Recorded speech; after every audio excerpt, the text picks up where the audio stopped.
И на как да направим два вида паркур. Първият е първият е основния паркур, както е така.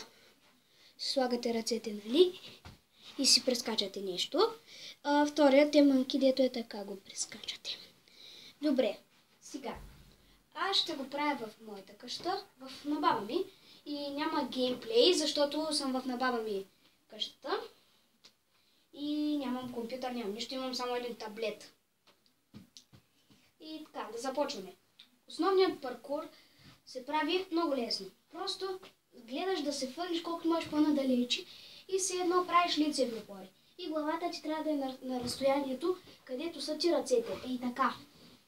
И просто си мяташ краката настрани. Ей така. Ето пак ще повторям в забързано. Ето така. Добре, сега мънкито е малко по-сложно. Пак по същия начин е така се фърляш колко можеш по-надалече.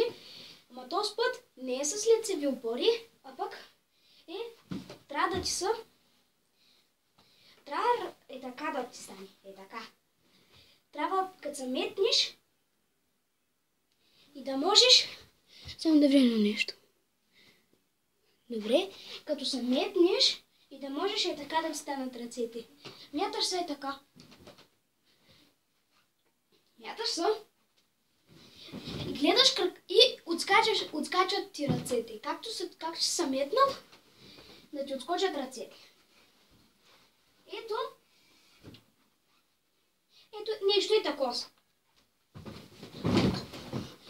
Отскачат ти ръцете и се връщаш напред. Ето е така. Засилваш се